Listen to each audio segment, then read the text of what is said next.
여러분들 요새 또 월드컵 축구 보십니까? 지금은 잘 안 보시죠? 끝난 것 같지만 끝나지는 않았습니다. 아직 오늘 아침에도 월드컵을 보니까 4강 대진표가 완성이 됐더라고요. 근데 아주 이변들이 많이 생겨갖고 우리하고 어떤 우리가 마지막 예선전에서 우리가 이겼던 어디예요? 포르투갈 떨어졌습니다. 그래서 그 포르투갈도 우승 후보다 그랬는데 떨어지고 그리고 또 잉글랜드도 떨어지고 다시 이제 브라질도 우리를 4대1로 이겼던가요? 브라질도 떨어졌습니다. 그래서 우승 후보들이 많이 떨어지고 이변이 일어나서 이제 4팀만 남았고 이제 준결승하고 그리고 이제 결승전 하게 될 것 같습니다. 이렇게 이제 우리는 다 끝난 것 같지만 아직 월드컵이 끝나진 않았어요. 그래서 아직 이제 아까 말씀드린 대로 준결승 남았고 이제 결승 이렇게 기다리고 있는데 우리는 그래도 이제 아쉽지만 이제 16강에서 끝났죠.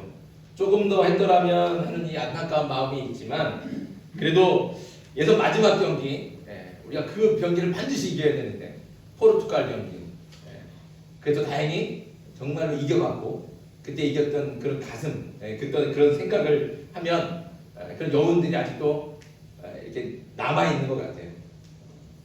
끝나기 한 5분 남았잖아요. 끝나기 5분 남았는데 마지막에 손흥민 선수가 막 치고 달려가서 그 수비수들 가랑이 사이로 패스 넣어주고 황희찬 선수가 딱 받아가고 골을 딱 넣었을 때 여러분들 어땠습니까? 가슴이 터질 것 같고 세상을 다 가진 것 같고 그러지 않았습니까?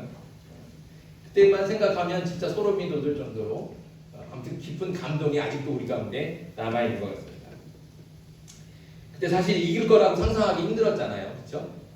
비기기까지는 했는데 이길 거라고 상상하기가 힘들었어요. 왜냐하면 포르투갈은 우리보다 축구를 월등히 잘하는 그런 나라고 또 시간은 이제 얼마 안 남았고 거기다 우리 선수들 뛰는 거 보니까 정말 많이 지쳐갖고 이제 정말 체력이 바닥났구나 이렇게 눈에 보이겠더라고요. 그래서 이거는 그래 어떻게 비기기는 했는데 이건 참 이기기는 어렵겠다 이렇게 생각하고 있는 찰나에 정말 극적으로 골을 넣고 이기지 않았습니까? 그렇게 이제 선수들이 막 힘들어할 때 조금만 더 버텨서 이겼으면 하는 마음 누구나 다 가지고는 있지만 그 아나운서들 또 해설자들도 그랬던 것 같아요. 너무너무 안타까워서. 그래서 그 해설을 하던 안정환 있잖아요. 해설할 때 이렇게 얘기하더라고요. 조금만 더 힘내줬으면 좋겠습니다. 우리 선수들.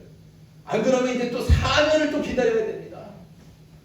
4년을 또 기다려야 되니까 조금만 더 힘내서 한 골만 더 넣었으면 좋겠습니다. 이렇게 얘기하더라고요. 4년을 더 기다려야 돼요. 왜 이렇게 얘기하겠습니까? 기다리는 시간이 그만큼 힘들고 괴롭기 때문에 그래요. 기다리는 게 뭐가 힘드냐? 이렇게 말하겠지만 여러분들 배고파서 라면 끓여보셨죠? 배가 너무 고파갖고 먹을 게 라면밖에 없을 때 라면 물을 끓여 앞에서 가만히 서서 라면 익어가는 그 3분, 4분도 엄청나게 길게 느껴지지 않습니까? 이거 언제 익나? 언제 익나? 들쩍들쩍거리고 그래서 그거 참지 못해갖고 너무 빨리 불을 꺼갖고 덜 익은 라면들 먹어본 적 있으세요? 그런 적 있어요. 그러니까 그 짧은 3분, 4분도 기다리는 게 괴로울 때가 있다는 것이죠. 그러니 수년을 기다려야 한다면 얼마나 힘들겠습니까? 그것도 그냥 가만히 앉아서 기다리기만 하는 게 아닙니다.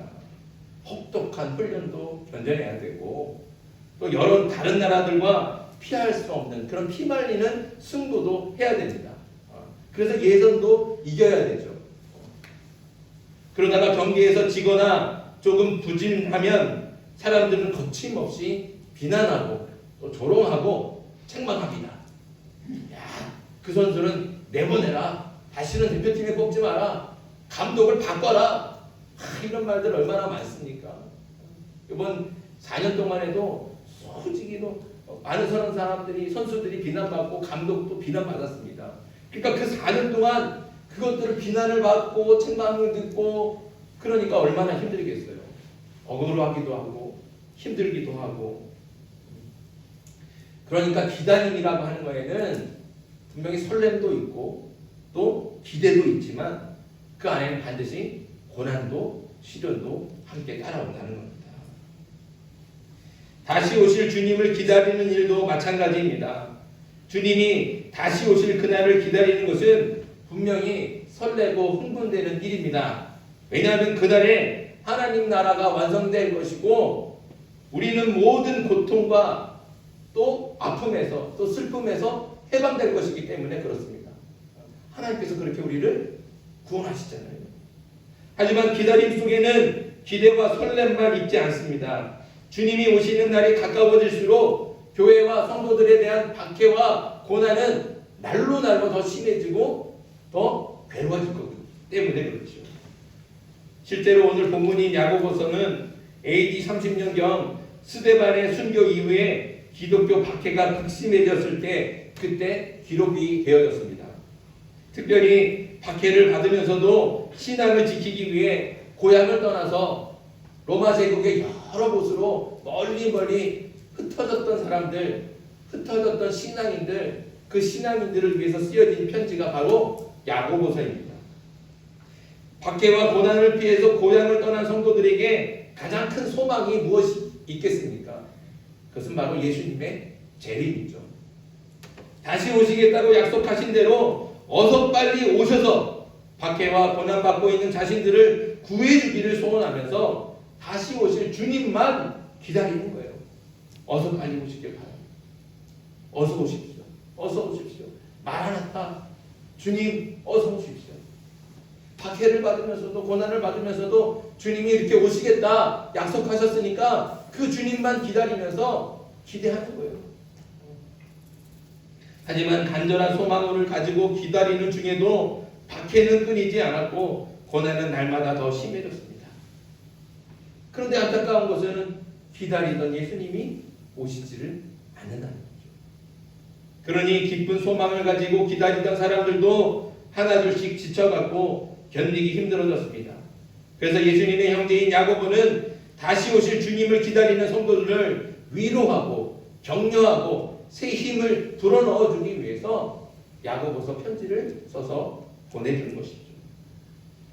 이렇게 예수님께서 다시 오시는 날을 기다리는 것은 분명히 기쁘고 설레는 일이지만 한편으로는 극심한 박해와 고난을 참아야 되는 고통스러운 일이기도 합니다. 기다림이 설레고 기쁘기만 한다면야 즐겁게 그냥 앉아서 기다리기만 하겠죠. 하지만 기다림에는 고난과 시련이 함께 있으니 잘 기다리기 위해서는 반드시 필요한 것들이 있습니다. 오늘 야고보서의 말씀은 고난과 시련이 함께 있는 그 기다림을 어떻게 기다려야 되는지, 어떻게 기다려야 잘 기다리는 것인지 우리에게 말씀해 주고 있습니다. 자, 그러면 어떻게 기다려야 될까요? 첫째는 기다릴 때 길이 참아야 됩니다. 우리 함께 따라해 봅시다. 길이 참읍시다. 길이 참읍시다. 우리 7절 말씀 우리 한번 같이 읽겠습니다. 7절 시작. 그러므로 형제들아 주께서 강림하시기까지 길이 참으라. 보라 농부가 땅에서 나는 귀한 열매를 바라고 길이 참아 이른 비와 늦은 비를 기다리나니. 아멘. 여기 7절 한 절에만 길이 참으라는 말이 두 번 나오죠. 그리고 8절 뒤이어서 8절에도 길이 참으라 이렇게 말씀하고 있습니다. 자, 그러면 길이 참으라 이 말은 무슨 뜻일까요? 어떤 의미일까요? 그건 오래 참으라는 겁니다. 오래 참으라. 그런데 오래 참으라는 말은 단순히 시간적으로 긴 시간을 얘기하는 게 아닙니다. 앞에서 말한 것처럼 기다림에는 고난이 따라올 수밖에 없다는 것이죠. 그리고 그 고난은 한 번으로 그치지 않고 여러 번 반복해서 긴 시간 동안 이어지는 겁니다. 한 번 고난이 오고 끝나지 않아요. 고난은 또 이어오고 또 이어오고 또 이어온다는 것이죠. 그래서 단지 한 번 고난을 참는 것으로 오래 참다 말할 수 없습니다. 반복되는 고난을 참고 또 참고 인내해야 된다는 것이죠. 계속 참아야 된다는 거예요. 단순히 긴 시간을 오래 참으라는 게 아니라 또 고난을 참아내면 이겼거니 이제 끝났겠거니 그런 순간에 또 고난이 찾아오는 거예요. 그 고난을 또 참고 또 참고 또 참아야 된다는 것입니다. 창세기 26장에 보면 이삭에 대한 말씀이 있습니다. 이삭이 흉년이 들어서 블레셋 땅 그랄로 모든 가족들을 데리고 이주를 하게 됐습니다. 그런데 하나님께서는 거기서도 이삭에게 복을 주셔갖고 그 땅에 살고 있던 블레셋 사람들과는 비교도 안 되는 100배의 열매를 거두게 하셨어요. 놀랍지 않습니까? 100배의 열매를 거둔 거예요. 그래서 이삭이 그 블레셋 땅에 살 때엔 소도 많아지고 양도 많아지고 곡식도 풍성해져서 엄청난 부자가 됐어요. 그런데 그 이삭을 그 주변에 원래 살고 있던 블레셋 사람들이 그 이삭을 보면서 마음이 뿌듯할까요? 좋을까요? 그러지가 않잖아요. 그냥 그 꼴을 보고 그냥 놔둘 수가 없는 거예요. 미워하고 시기하는 거예요. 그러니까 어느 날은 이 블레셋 사람들이 이삭이 사용하는 그 우물에다 흙을 잔뜩 갖다 붓고서는 못 쓰게 만들어버렸어요. 그리고서는 너 이제 나가라, 떠나라 하고 쫓아냈어요. 그때 이삭은 말없이 그냥 들어준 거예요. 이삭은 참았습니다.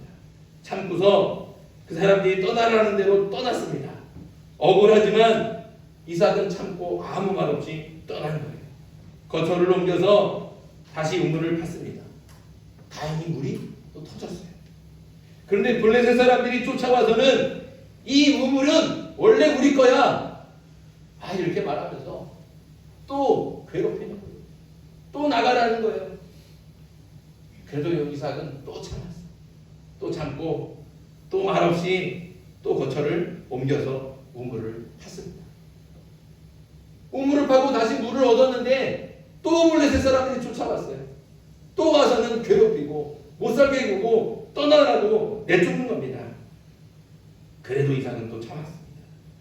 그렇게 참고 또 참았더니 이제는 더 이상 블레셋 사람들이 쫓아오지 않았습니다. 이렇게 고난은 한 번으로 끝나지 않아요. 한 번 고난을 잘 참았다고 안심할 때 또 다른 고난이 덮쳐오고 이전보다 더 큰 고난이 우리를 힘들게 합니다. 그때마다 참고 견뎌야 됩니다. 거듭되는 고난을 참고 또 참으며 길이 참을 때 하나님께서 인내의 열매로 풍성한 복을 내려주실 줄 믿습니다. 참는 자에게 복이 있다는 것이죠. 우리가 주님을 기다릴 때도 마찬가지입니다. 다시 오실 주님을 기다릴 때도 고난은 계속해서 이어져 옵니다. 한번 참았다고 끝이 나지 않아요. 그렇게 기다리는 중에 고난이 덮쳐오고 더 큰 고난이 이어져 오는 것이죠. 그때마다 우리는 견뎌내야 됩니다. 그렇게 견뎌낼 때 하나님께서는 이삭에게 복을 내려주신 것처럼 우리에게 복을 더해 주실 줄 믿습니다. 그렇게 거듭되는 고난이 닥쳐오고 더 큰 고난이 밀려와도 길이 참고 또 참고 오래 참을 수 있는 저와 여러분들이 되길 주님의 이름으로 축복합니다. 두 번째가 있습니다. 기다릴 때 어떻게 기다려야 될까요? 기다릴 때 마음을 굳건하게 해야 됩니다. 한번 따라합시다. 마음을 굳건하게 합시다. 8절 말씀이 있습니다. 8절 같이 한번 읽겠습니다. 시작. 너희도 길이 참고 마음을 굳건하게 하라. 주의 강림이 가까우니라. 아멘. 마음을 굳건하게 해야 끝까지 기다릴 수 있습니다. 굳건하게 하는 이유, 그는 모진 바람과 시련에도 흔들리지 않게 하기 위해서 굳건하게 하는 겁니다. 굳세게 세우는 거예요. 그래야 넘어지지 않습니다. 쓰러지지 않습니다. 부러지지 않습니다. 그럼 어떻게 해야 그 마음이 흔들리지 않고 굳건하게 설 수 있을까요?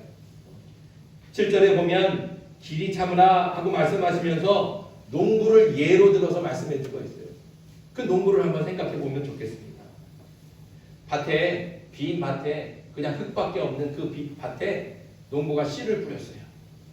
씨를 뿌리고 쳐다보면 뭐가 보여요? 그냥 빈 땅이 보여요. 그냥 먼지 날리고 흙밖에 없는, 그 거친 흙밖에 없는 빈 밭이 보이는 거예요. 씨앗이 너무 작아서 보이지도 않잖아요. 그런데 그런 빈 밭, 거친 땅을 바라보면서도 농부는 어떻게 해요? 흐뭇할 수 있어요. 왜 그렇습니까? 뜨거운 태양볕 아래 살이 까맣게 타들어가는 더위 속에서도 힘들게 김을 내고 비료를 주며 고생할 수 있는 이유가 뭐겠습니까? 혹시라도 홍수에 떠나려 가지 않을까? 더위에 타 죽지 않을까? 바람에 쓰러지지 않을까? 혹은 추위에 얼지 않을까? 밤잠 설쳐가면서까지 지키고 보살피는 이유가 뭐겠습니까? 그 고생을 하면서도 참고 기다릴 수 있는 이유, 그것은 가을이 되면 반드시 열매가 열리겠다. 농부는 그거를 믿는다는 거죠. 가을이 되면, 때가 되면 저 밭의 곡식은 다 여물 것이고 저 밭에 있는 나무의 열매들은 하나하나 주렁주렁 다 열리게 될 것이다. 비록 내 눈에 지금은 빈 나무 가지고 빈 땅이지만 아무것도 보이는 것도 없고 손에 잡히는 것도 없지만, 그러나 때가 되면 반드시 곡식을 거둘 것이고 열매도 거둘 것이다. 이 확실한 믿음이 있는 거예요. 이 믿음이 있으니까 빈 땅을 바라보면서도, 빈 나무가지를 바라보면서도 흐뭇하게 하고, 그 고생을 하면서도 밭을 갈구고 또 김을 메고 거름을 주는 거죠. 그 고생을 하면서도, 그 힘든 가운데서도 그렇게 참고 기다릴 수 있는 이유는 그 열매를 믿고 기다린다는 겁니다.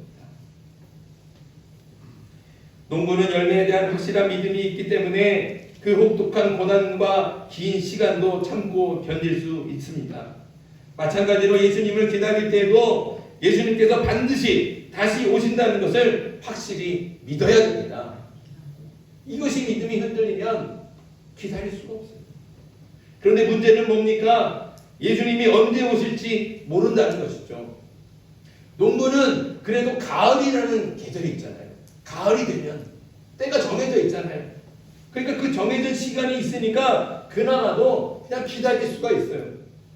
그런데 우리는 예수님이 언제 오실지 모른다는 것이죠.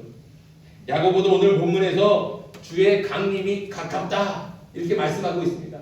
그런데 그렇게 주의 강림이 가깝다, 이제 얼마 남지 않았다, 그렇게 말한 뒤로부터 지금 몇 년이 흘렀습니까? 2000년이 넘게 흘렀어요. 2000년이 넘는 세월이 지나가고 있어요. 그런데도 예수님은 아직 오시지 않았어요.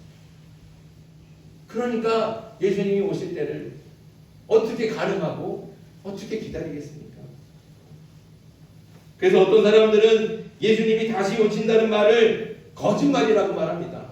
또 어떤 사람들은 이미 예수님이 오셨다 이렇게 말하는 사람들도 있고, 또 어떤 사람들은 그 날과 시를 언제 몇 년 몇 월 며칠에 몇 시에 이렇게 오실 것이다 이렇게 말하는 사람들도 있습니다.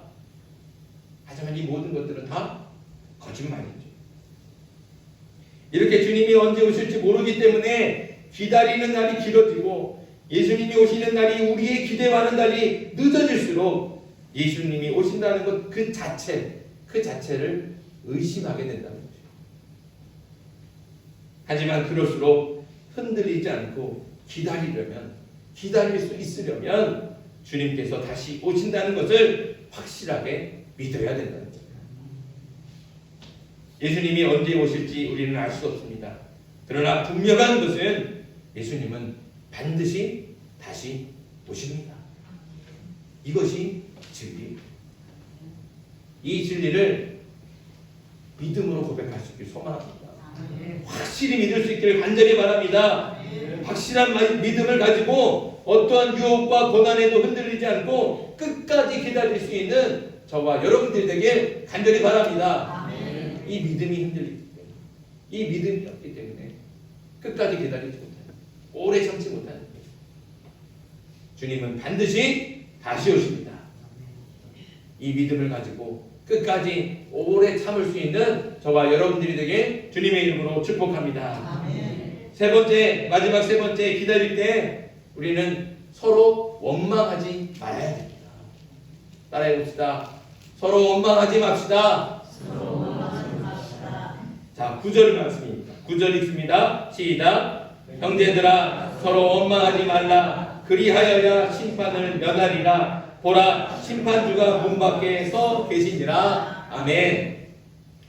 기다리면은 반드시 고난이 따라온다고 했습니다. 그것도 한 번이 아니라 여러 번 고난이 계속되면 지치고 힘들고 견디기 어려워집니다. 이때 고난을 회피하는 가장 손쉬운 방법이 뭐겠습니까? 그것은 고난의 이유를 자신에게서 찾지 않고 다른 사람에게 떠넘기는 겁니다. 남을 탓하면서 불평하고 원망하는 거죠. 이렇게 고난을 회피하고 그 책임에서 빠져나가려고 하는 이유는 고난을 나쁜 것이라고 생각합니다. 고난을 안 좋은 것이라고 생각하기 때문에 그렇습니다. 그런데 사실은 고난이 꼭 나쁜 것만은 아닙니다.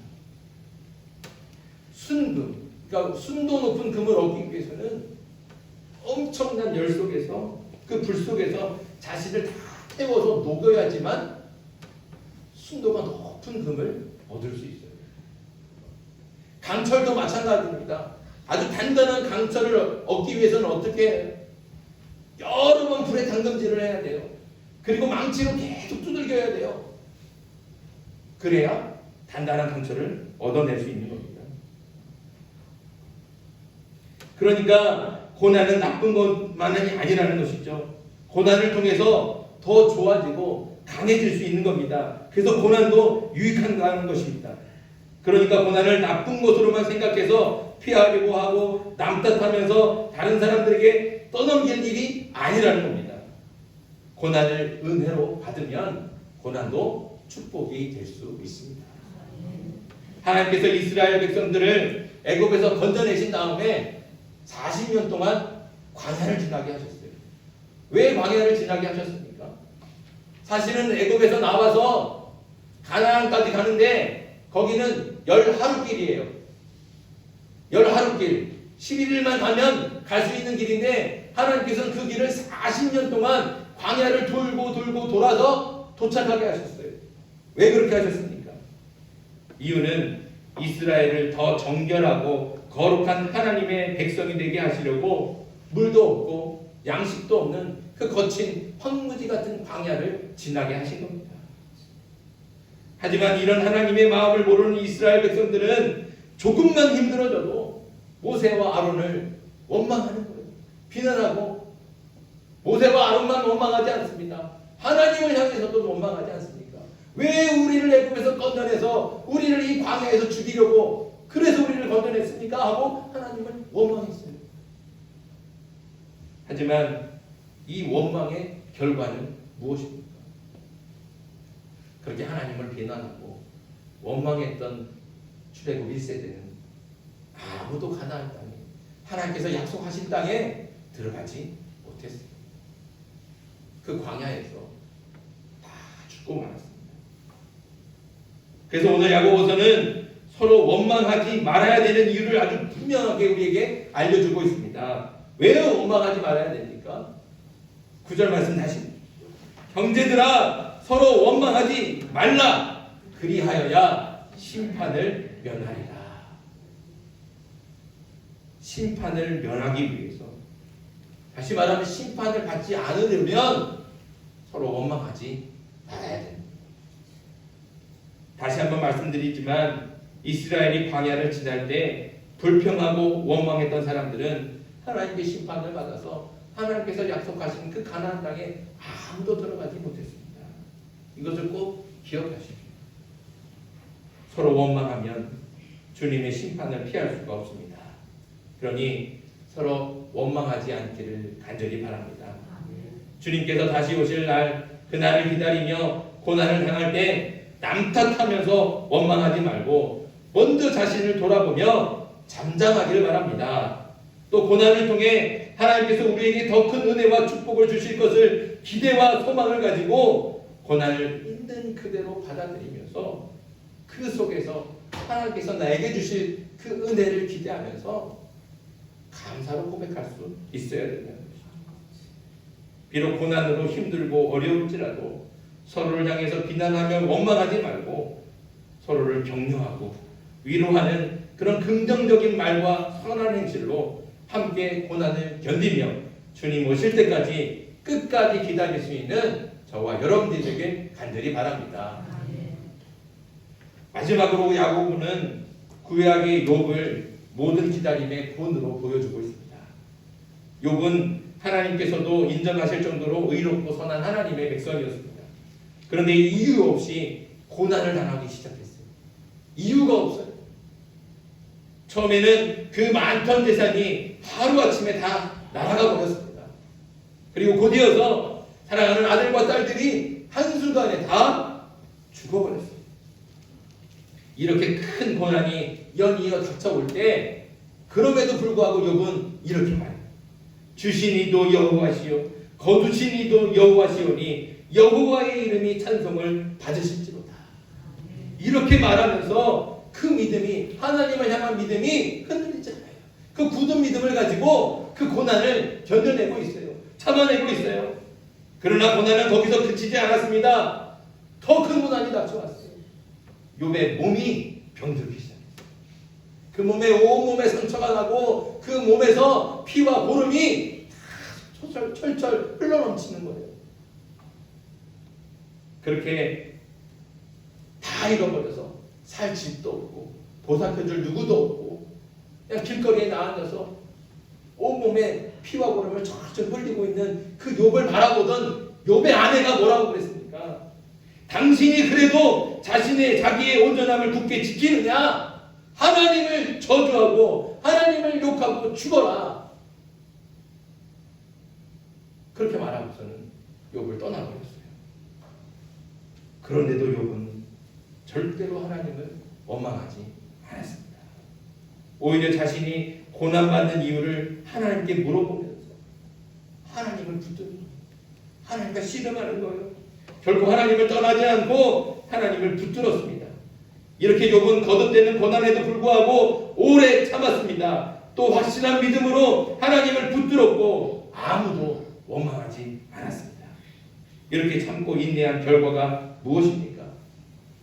우리는 흔히 욥이 받은 축복, 뒤에 그 고난을 견뎌내서 받은 축복이 이전보다 더 많은 재물을 받고 자녀들도 더 많은 아름다운 자녀들을 낳고 오래오래 잘 살았다. 그게 우리가 그 축복으로 알고 있잖아요. 그런데 진짜 축복은 다른 데 있습니다. 따로 있어요. 욥이 하나님께 받은 진짜 축복은 욥기 42장 5절에 내가 주께 대하여 귀로 듣기만 하였사오니 이제는 눈으로 주를 배웠나이다. 아멘. 욥은 하나님을 직접 눈으로 보는 복을 받았습니다.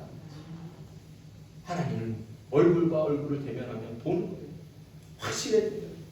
하나님을 보는 은혜를 받은 것이죠. 주님이 다시 오실 날, 그날을 기다릴 때는 반드시 고난이 따라옵니다. 아마도 주님이 오시는 그날까지 고난은 오고 또 오고 몇 번이고 우리를 위협하고 힘들게 할 것입니다. 하지만 욥처럼 고난을 오래 참고 끝까지 참는 저와 여러분에게 하나님의 은혜와 축복이 있는 줄 믿습니다. 무엇보다 주님께서 다시 오신다는 것을 굳게 믿고 그 어떤 고난이나 시련이나 유혹에도 흔들리지 않고 끝까지 잘 기다릴 때 하나님께서 우리에게 은혜 주실 줄 믿습니다. 그리고 욥처럼 그 누구도 원망하지 않고 고난을 있는 그대로 받을 수 있는, 그렇게 끝까지 기다릴 수 있는 저와 여러분들에게 간절히 바랍니다.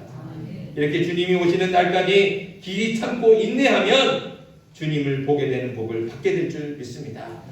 주님을 보는 그날까지 주님이 다시 오심을 확실하게 믿고 서로 원망하지 않으며 오래오래 참고 또 참는 저와 여러분들이 되길 주님의 이름으로 축복합니다. 기도드리겠습니다.